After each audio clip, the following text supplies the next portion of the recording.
सुप्रभात बच्चों। आज हम हमारी हिंदी की कविता 4 किताबें पढ़ने जा रहे हैं, जिसके कवि श्री गुलजार जी हैं। तो आइए सबसे पहले हम कवि का परिचय लेते हैं। श्री गुलजार जी का जन्म 18 अगस्त 1936 में दीना, झेलम जिला, पंजाब में हुआ था, जो कि आज पाकिस्तान में है। इनका मूल नाम संपूर्ण सिंह कालरा है। ये एक कवि, पटकथा लेखक, फिल्म निर्देशक, नाटककार होने के साथ साथ हिंदी फिल्मों के प्रसिद्ध गीतकार भी हैं। और इनकी प्रमुख कृतियां हैं चौरस रात, जो कि एक लघु कथा है, रावी पार कथा संग्रह है, रात, चांद और मैं, एक बूंद चांद, रात, पश्मीने की और खराशें, जो कि एक कविता और कहानी का कोलाज है। तो गुलजार जी जो है उनको हम सभी जानते हैं, वो हिंदी की फिल्मों में गीत लिखते हैं, वो एक गीतकार हैं। तो बच्चों आइए अब हम कविता पढ़ते हैं। ये जो कविता है, किताबें जो है वो हम सब इससे परिचित है। किताबों का अर्थ है पुस्तक। तो ये जो कविता है, यहाँ पे जो कवि हैं उन्होंने हमें बताया कि आज के समय में कंप्यूटर जो है उसका अत्यधिक प्रयोग होने की वजह से किताबों के प्रति लोगों की जो रुचि है वो कम होने लगी है। और जो किताबें अलमारी में पड़ी रहती हैं, महीनों तक जो मनुष्य है वो उसको देखता तक नहीं है। और वे जो किताबें हैं वे उधड़ी हुई सी हैं, पन्ने पलटने पर उनकी करुण सिसकी निकलती है। किताबों की आजकल हमेशा उपेक्षा होती जा रही है। कंप्यूटर पर एक क्लिक करते ही बहुत कुछ एक एक करके जल्दी से खुल जाता है। यही कारण है कि किताबों से हम मनुष्य का संपर्क जो है वो कम होता जा रहा है। एक समय ऐसा था जब हम सीने पर किताब रखकर लेट जाते थे, कभी उसे माथे पर लगाकर खुश होते थे, कई बार ऐसा होता था कि किताबों के गिरने उठाने के बहाने कई रिश्तों की डोर बन जाती थी। किंतु अब किताबों के प्रति अरुचि के कारण यह रिश्ते दिन ब दिन नष्ट होते जा रहे हैं। उनका संपर्क हमसे टूटता जा रहा है और वे अपना अस्तित्व खो रही हैं। तो चलिए हम अभी कविता पढ़ते हैं। किताबें झांकती हैं बंद अलमारी के शीशों से, बड़ी हसरत से तकती हैं। महीनों अब मुलाकातें नहीं होती, जो शामें उनकी सोहबत में कटा करती थीं अब अक्सर गुज़र जाती हैं कंप्यूटर के पर्दों पर। बड़ी बेचैन रहती हैं किताबें, उन्हें अब नींद में चलने की आदत हो गई है। जो कदरें वो सुनाती थीं कि जिनकी सेल कभी मरते नहीं थे, वो कदरें अब नज़र आती नहीं घर में।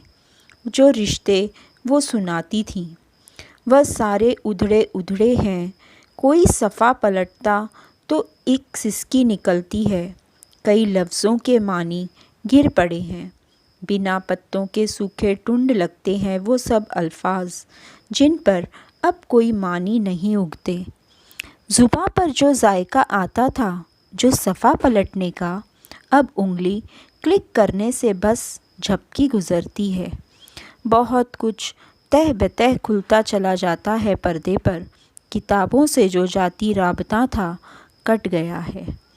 कभी सीने पे रख के लेट जाते थे, कभी गोदी में लेते थे, कभी घुटनों को अपने रिहल की सूरत बनाकर नीम सजदे में पढ़ा करते थे।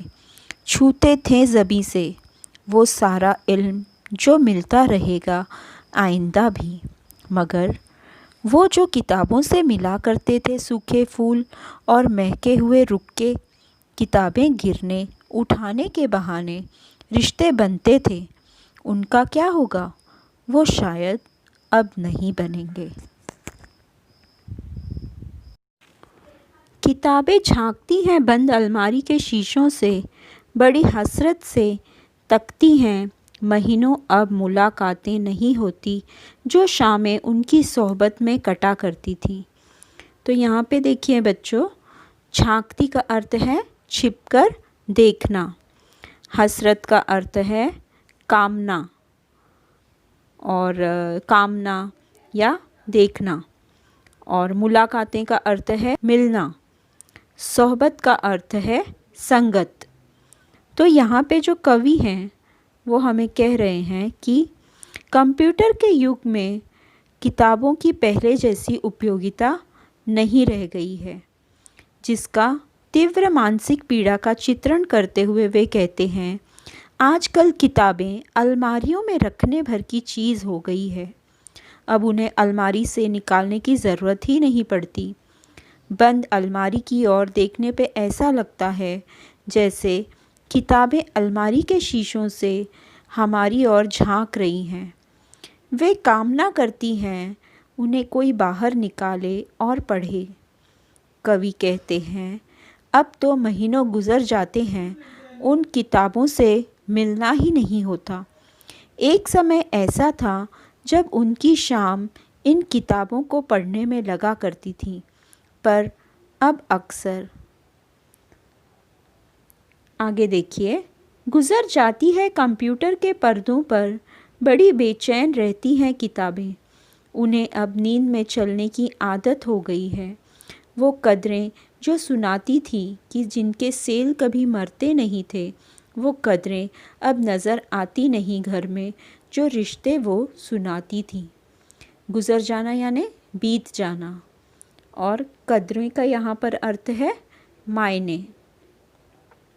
तो यहाँ पर कवि हमसे कह रहे हैं, कंप्यूटर के आने से पहले उनकी जो शामें हैं वो किताबें पढ़ने में बीता करती थी, लेकिन जब से कंप्यूटर आ गया है तब से वे सारा काम कंप्यूटर पर ही करने लगे हैं, अर्थात वो कंप्यूटर पर ही पढ़ने और लिखने लगे हैं। इसलिए उनकी शाम कंप्यूटर के पर्दे पर बीतने लगी है। इस वियोग के कारण किताबें बहुत बेचैन रहने लगी हैं। अब हालत यह हो गई है कि ये किताबें नींद में चलने लगी हैं। ऐसा लगता है वो कवि को अब सपने में कभी दिखाई देती हैं। इन किताबों से जिन मानव मूल्यों की जानकारी मिलती थी जो अक्षुण्ण हुआ करते थे, वे मानव मूल्य अब घर में नज़र नहीं आते हैं। ये किताबें रिश्तों, संबंधों के बारे में बताती थी। वह सारे उधड़े उधड़े हैं, कोई सफ़ा पलटता तो एक सिसकी निकलती है, कई लफ्ज़ों के मानी गिर पड़े हैं, बिना पत्तों के सूखे टुंड लगते हैं वो अब अल्फाज, जिन पर अब कोई मानी नहीं उगते। तो यहाँ पर जो कवि हैं वो कह रहे हैं कि यहाँ पे अर्थ देखिए पहले आप, उधड़े उधड़े, उधड़े उधड़े का अर्थ है बिखरे हुए, और सफ़ा का अर्थ है पन्ना, सिसकी का अर्थ है धीरे धीरे रोने की आवाज़, लफ्ज़ों का अर्थ है शब्द, और टुंड का अर्थ है ठूठ, मानी का अर्थ है मान सम्मान। तो यहाँ पे देखिए बच्चों, कवि किताबों की प्रशंसा करते हुए कहते हैं, ये किताबें रिश्तों संबंधों के बारे में बताती थी। वे सारे संबंध अब उधड़ गए हैं, टूट से गए हैं। अब वे इन किताबों का कोई पन्ना पलटते हैं तो उनकी हालत देखकर उन्हें रोना आ जाता है और उनके गले से सिसकी निकलने लगती है। इन पन्नों से कई शब्दों के अर्थ फट कर गिर पड़े हैं। बिना अर्थ वाले शब्द ऐसा दिखाई दे रहे हैं जैसे बिना पत्तियों वाला कोई ठूंठ हो जिस पर अब कोई अर्थ नहीं उगने वाला। जो जायका आता था, जो सफ़ा पलटने का, अब उंगली क्लिक करने से बस झपकी गुज़रती है। बहुत कुछ तय बेतय खुलता चला जाता है पर्दे पर। किताबों से जो जाती राबता था कट गया है। यहाँ पर देखिए, ज़ुबां का अर्थ है जीभ, जायका का अर्थ है स्वाद, और सफ़ा का अर्थ है पन्ना, पेज, और तह बेतह का अर्थ है परत दर परत, राबता का अर्थ है संपर्क। तो यहाँ पर देखिए, कवि कहते हैं, जब कवि पुस्तकों और कंप्यूटर पर पृष्ठ पलटने के तरीक़ों के बारे में कहते हैं, किताबों के जो पन्ने हैं पलटने में हम जीभ को एक प्रकार का स्वाद मिलता है, क्योंकि जब हम किताबों के पन्ने पलटते हैं तो अधिकतर लोगों की ये आदत होती है कि वो अपने जीभ पर उंगली रखकर किताब के पन्ने बाद में पलटते हैं। अब कंप्यूटर पर उंगली से क्लिक करने पर पृष्ठ पलक झपकते ही बदल जाता है। पर्दे पे मनचाहे ढंग से एक के बाद एक कोई भी पृष्ठ खोला जा सकता है, जिसके कारण लोगों का किताबों से जो निजी संपर्क था, जो उनका निजी उनसे राब्ता था, वो अब कट चुका है। कभी सीने पे रख के लेट जाते थे, कभी गोदी में लेते थे, कभी घुटनों को अपनी रीहल की सूरत बनाकर नीम सजदे में पढ़ा करते थे, छूते थे ज़बी से वो सारा इल्म जो मिलता रहेगा आइंदा भी। तो यहाँ पे देखिए, सीने का अर्थ है छाती, गोदी का अर्थ है गोद, रीहल का अर्थ है किताब रखकर पढ़ने के लिए बना एक साधन। आपने देखा होगा, जैसे जो हमारी धार्मिक ग्रंथ हैं जो हम रखते हैं, तुम्हारे आपके जो दादा दादी है या जो भी घर के बड़े हैं, वो घर के जो धार्मिक ग्रंथ पढ़ते हैं तो उसे रीहल पे रखकर पढ़ा जाता है। और नीम सजदे जो है, यानी मतलब माथा टेक कर उसे पढ़े। ज़बी का अर्थ है माथा, इल्म का अर्थ है यहाँ पर ज्ञान, और आइंदा का अर्थ है भविष्य में। तो कवि किताबों के संपर्क के बारे में बताते हुए यहाँ पर हमें बता रहे हैं कि किताबें पढ़ते समय वे किताब को कभी अपनी छाती पर रख कर लेट जाते थे, कभी उसे गोद में रख लेते थे, कभी वे अपने घुटनों को रीहल की तरह बनाकर पुस्तक उस पर रख कर आधा माथा टेक कर पढ़ा करते थे, उसे माथे पर चढ़ाते थे ताकि भविष्य में भी उससे ज्ञान प्राप्त होता रहे। मगर वो जो किताबों में मिला करते थे सूखे फूल और महके हुए रुक्के, किताबें गिरने उठाने के बहाने रिश्ते बनते थे, उनका क्या होगा? वो शायद अब नहीं होंगे। तो यहाँ पे देखिए, कवि बता रहे हैं कि किताबों के साथ कुछ रोचक बातें भी जुड़ी हुई थी। कंप्यूटर पे आधारित होने के बाद अब शायद उन सभी चीज़ों का अस्तित्व ही ख़त्म सा हो गया है। किताबों में कभी कभी किसी के लिए फूल या संदेश पत्र रखकर दे दिया जाता था, जिन्हें लोग सूख जाने पर भी संभाल कर किसी की याद में रख लिया करते थे, और ये उनके संबंधों को हमेशा ताज़ा और खुश मिजाज बनाए रखता था। किताबों के गिरने और उठाने के बहाने कुछ लोगों की ज़िंदगी के संबंध जुड़ गए थे। कवि कहते हैं, जब किताबों का उपयोग ही नहीं होगा तो ऐसे संबंध कैसे बनेंगे।